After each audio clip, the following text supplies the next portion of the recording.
ये छा थी ॾिसी छोरी, जीअं मां मरण वारी हुजां ऐं तूं मूंखे आख़िरी भेरो पई ॾिसी।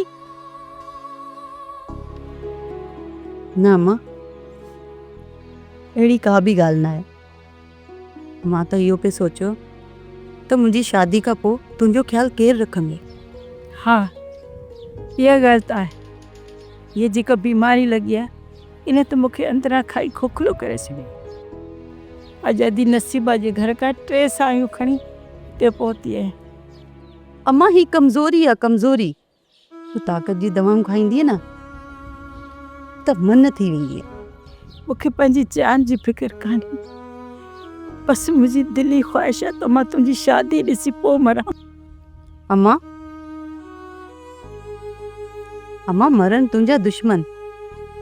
रब पाक तोखे वॾी हयाती ॾींदो। अम्मा धीअ, मौत को महणो न आहे, दुनिया जो वॾे मां वॾो सच आहे। हिन दुनिया में जेका बि जानदार बेजान चीज़ ठही आहे हुनखे हिकिड़े ॾींहुं ड्रहणो आहे।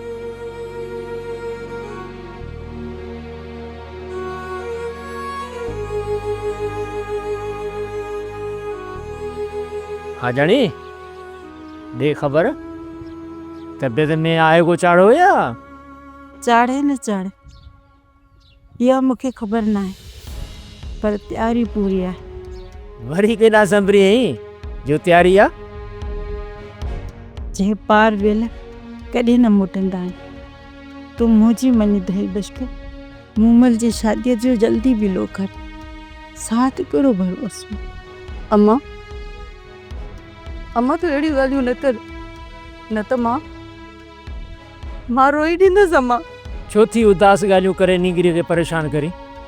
बीमारीअ ते मौत कोन्हे, टाइम पूरो थियो न त सभु को हलियो वेंदो। ही दुनिया फ़ानी आहे।